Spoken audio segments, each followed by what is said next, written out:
Next on Worcester News tonight, a city lake is closed to swimmers after a pumping station leaked sewage into the water. Plus, Veterans Inc.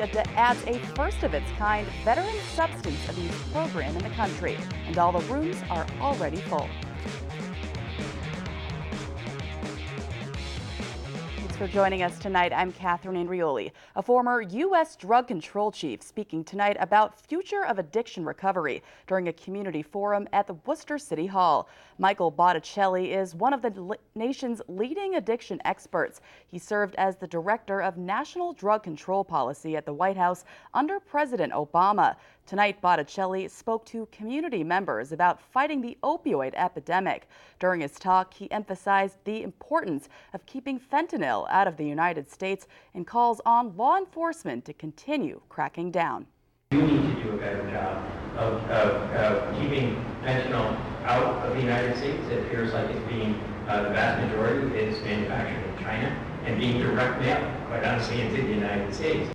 Botticelli also spoke about changing prescribing practices. He says the medical community plays a vital role in fighting the epidemic and says opioids are now prescribed 3 times more than they were in 1999. Last couple of years, we've seen about a 20% reduction in opioid prescribing in the United States, where we are still prescribing at 3 times the level that we were in 1999. But we as a hospital system are setting goals for ourselves in terms of reducing opioid prescribing.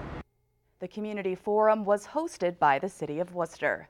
A no swimming order issued for Lake Quinsigamond due to a sewage leak. The city says a problem at a pumping station caused sewage to flow into the lake. Rosalind Flaherty has the details. Bob Bernard and his grandson Nathan were planning on cooling off at Lake Quinsigamond State Park Tuesday until they found out sewage leaked into the lake. Very disgusting that raw sewage would be that close to the lake. I think that they should have had that under control. The city of Worcester released a no swimming or recreation order for Lake Quinsigamond after a sanitary sewer overflow Tuesday morning. I think it's gross, and I hope no one gets sick from it. Amanda Wilson is the director of housing and health inspections for the city. She says this pumping station may have experienced a mechanical problem, causing sewage to leak into the lake. Well, it's certainly concerning, which is why we issued the public health advisory to have people stay away from the lake. But when we went down to the beaches, people say they didn't know about it. Boaters and swimmers could be seen in the water, and 2 small signs were posted at the state park saying swimming may cause illness. Gross. Now that you think of it, it's just, oh my God, you know?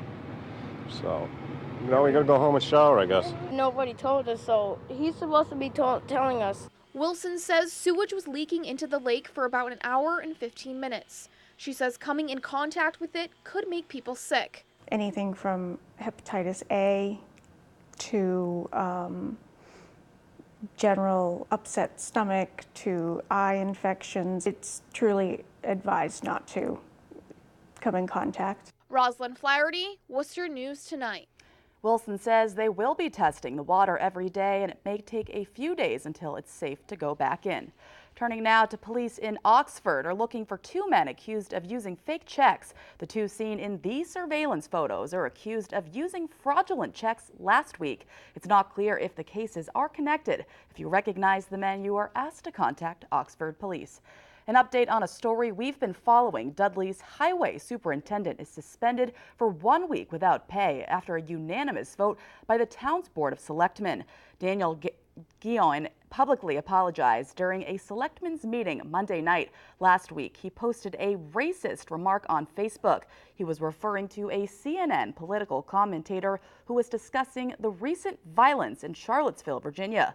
Along with the suspension, selectmen ordered Mr. Guillaume to attend diversity and sensitivity training. The town says they will also make Guillaume's televised apology part of the permanent record.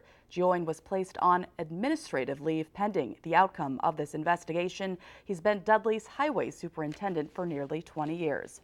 Veterans Inc. unveils their new substance abuse treatment facility Tuesday. It's the first of its kind in the nation. The $2 million renovation includes 32 inpatient rooms, which are already filled. Our Brittany Schaefer has more. 3, 2, 1. Veterans Inc. celebrates the opening of a first-of-its-kind veteran alcohol and drug treatment facility in the nation. They're showing the way not only here in the Commonwealth, but for the country. The new service that we added on is probably the most critical service that our agency has ever made an attempt to provide. The $2 million renovation includes 32 inpatient rooms, which give addicted veterans an intense 2-week recovery program. It's a pretty intensive treatment program for 2 weeks. You're getting up early, you're going to bed on time, you're getting healthy nutrition. Executive Director of Veterans Inc. Dennis Leary says veterans make up a big portion of opioid users, and this type of program is needed. Epidemic is almost like not a strong enough word. Seeing their colleagues injured, wounded, or God forbid, even worse. And the idea of being in that stressful environment takes a toll on people. And so when you come back to civilian life, you know, you're a little bit more susceptible to that type of problem. Worcester County District Attorney Joe Early Jr. says 226 people died from opioid overdoses in Worcester County alone in 2016. It's needed now more than ever. The people we owe the most to are our veterans, and they're taking that specific segment and bringing them right in here and getting them the help and the treatment they deserve. Lieutenant Governor Karen Polito says the opioid epidemic has been an issue on the forefront of the Baker-Polito administration. She says she couldn't be happier Shrewsbury is a leader in combating the problem. They already have a waiting list, which shows that there's a real demand and need for this kind of specialized treatment. They're really stepping up to service the needs of our veterans who have always served us. Brittany Schaefer, Worcester News Tonight. As part of his annual agricultural tour, Congressman Jim McGovern spent the day traveling around central Massachusetts to highlight the success of local farming. One of the stops included Robinson greenhouses in Paxton. McGovern says farms are important to the local economy and will take back issues and concerns farmers have to Washington. The owner of Robinson greenhouses says he was able to discuss his needs with McGovern. Things that we need to help us along, the high efficiency energy, the water recycling is always important for us because we have fertilizer, and here we've got most of our greenhouses now are recycled. So that's kind of important for every farm, not just us. This is the 7th year the congressman has led these tours. His trip continues tomorrow in Western Massachusetts.